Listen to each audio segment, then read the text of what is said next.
Bonjour à tous, bonjour et bienvenue. Content de vous retrouver pour la matinale du NASA, un moment autour de la parole. Alors pour commencer, comme d'habitude, deux choses. Si vous n'êtes pas abonné, abonnez-vous, comme ça vous allez recevoir toutes les vidéos, tout ce qu'on met sur la chaîne YouTube.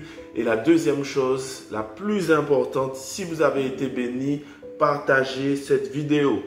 C'est parti. Notre texte de méditation se trouve dans 2 Pierre 1 à partir du verset 3 jusqu'au verset 4.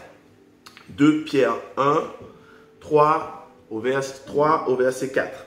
Je lis: comme sa divine puissance nous a donné tout ce qui contribue à la vie et à la piété au moyen de la connaissance de celui qui nous a appelés par sa propre gloire et par sa vertu, lesquelles nous assurent de sa part les plus grandes et les plus précieuses promesses, afin que par elles, vous deveniez participants de la nature divine en fuyant la corruption qui existe dans le monde par la convoitise. C'est le mot participant qui m'a interpellé. D'ailleurs, c'est le titre de notre méditation ce matin, participant. Prions. Seigneur, ce matin, alors qu'il est tôt, bénis-nous, conduis-nous dans ta parole. Donne-nous, Seigneur, tout le nécessaire pour affronter la journée avec ta parole. Retire ce qui ne te glorifie pas au nom de Jésus-Christ.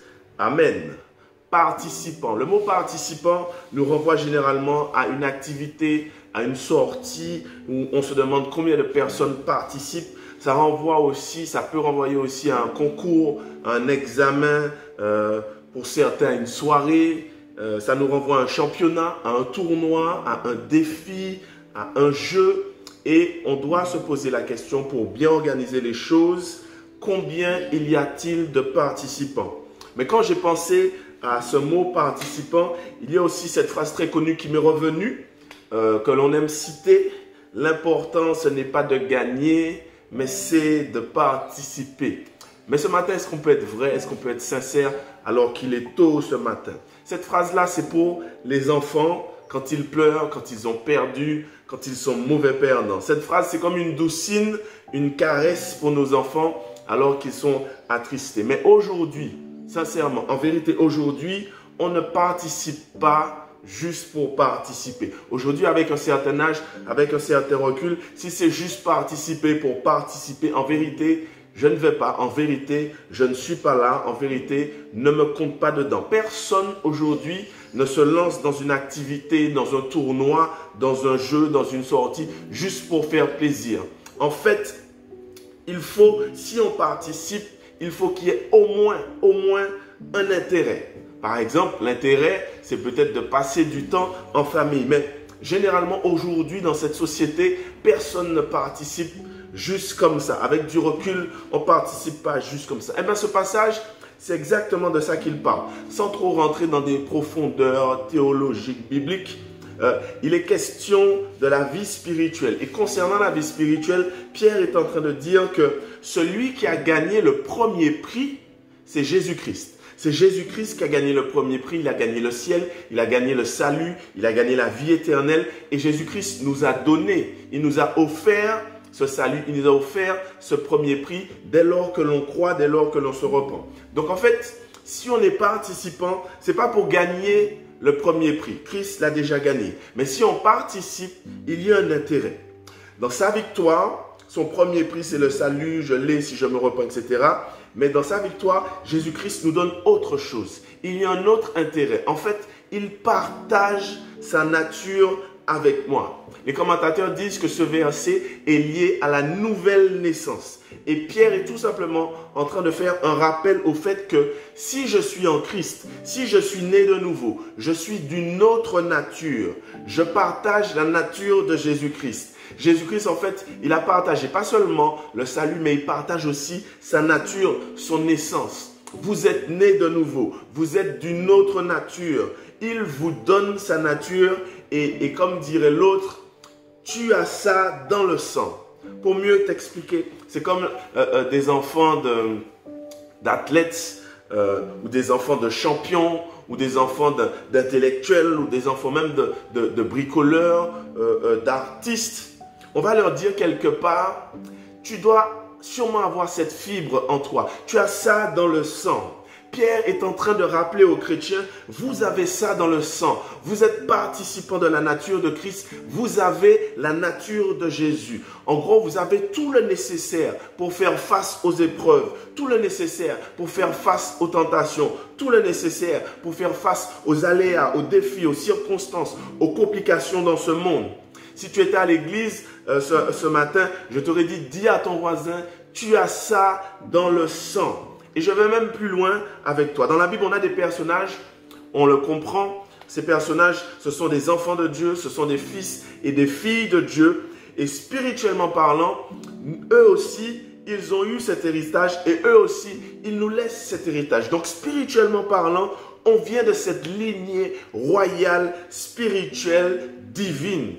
Écoute ça, dans ta lignée, tu as Abraham, le père de la foi. Dans ta lignée, tu as des architectes, des menuisiers, des ébénistes, des maçons en la personne de Noé. Dans ta lignée, tu as des grands leaders, des écrivains en la personne de Moïse. Dans ta lignée, tu as des chefs de guerre comme Josué. Dans ta lignée, tu as des musiciens, des auteurs, des compositeurs comme David. Dans ta lignée, tu as des marins pêcheurs comme Pierre et André. Dans ta lignée, tu as des docteurs, des médecins comme Luc. Dans ta lignée, tu as des administratifs comme Matthieu, des hauts fonctionnaires comme Matthieu. Dans ta lignée, tu as des intellectuels comme Daniel dans l'Ancien Testament, comme l'apôtre Paul dans le Nouveau Testament. Tu as tout ça dans ta lignée. Mais par-dessus tout, dans ta lignée, tu as le Sauveur, le Seigneur, le Maître de l'univers, Créateur des cieux et de la terre, Faiseur de miracles, Auteur du salut, Jésus-Christ de Nazareth. Tu as ça dans ta lignée, tu as ça dans le sang. Tu partages son héritage, tu partages sa gloire, tu partages sa nature, tu es participant de la nature de Christ. Pourquoi tout ça est important? Parce que oui, il y a des situations difficiles au travail, mais tu as ça dans le sang. Tu as le nécessaire dans le sang. Oui, il y a des situations compliquées à la maison, mais tu as ça dans le sang. Oui, il y a des situations difficiles à l'école, au lycée, sur le campus, mais tu as ça. Tu as le nécessaire dans le sang. Oui, il y a des situations compliquées avec les impôts, avec les finances, dans ta santé, mais tu as ça dans le sang. Tu es participant à la nature de Jésus-Christ. Tu as ça dans le sang. Ce matin, affronte-moi tout ça, brave-moi tout ça, défie-moi tout ça. Commence la journée avec cette mentalité de guerrier. J'ai une lignée de guerrier dans le sang. Je partage la nature de Christ. Je participe à la nature de Christ. Voilà un peu le rappel de Pierre avec ce mot participant. Et je termine juste en te disant une chose. Ce n'est pas parce que tu as ça dans le sang qu'il ne faut pas faire des efforts. Pierre va dire tout de suite, après le verset 4, faites tous vos efforts pour ajouter à la patience telle chose, pour ajouter telle chose, à la vérité telle chose, pour ajouter à l'amour telle chose, de l'amour à ceci, de l'amour à cela, de l'amour, etc., etc.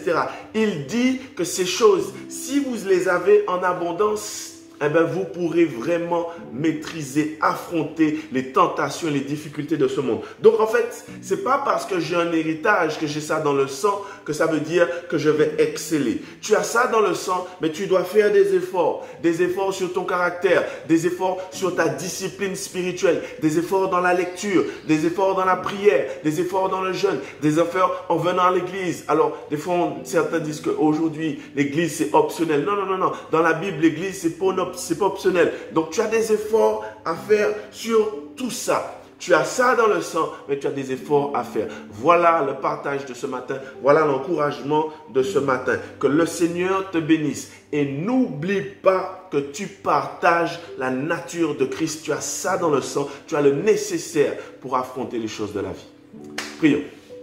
Seigneur Jésus, ce matin, nous te bénissons. Nous te bénissons parce que la journée commence bien.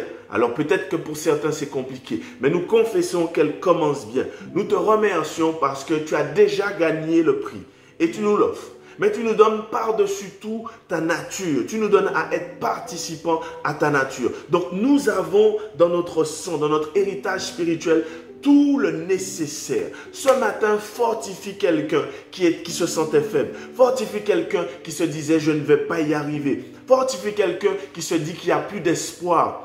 il a ça dans le sang. Dès lors qu'il croit en toi, il a ça dans le sang. Pierre a fait ce rappel. Ce matin, je rebondis sur ce rappel. Fortifie ton enfant, fortifie ta fille pour affronter la journée et pour rentrer dans la vie. Nous te bénissons et nous te remercions. C'est une grâce de t'avoir, c'est une grâce de te servir. Au nom de Jésus-Christ, amen.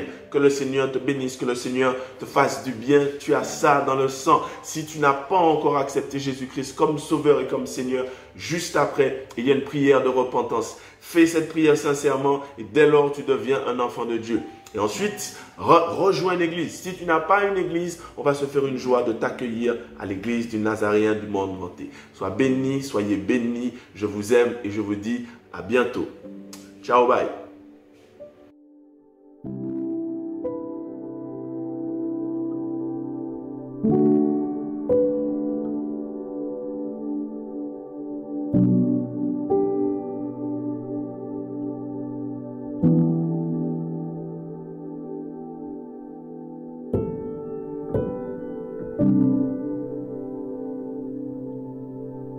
Thank you.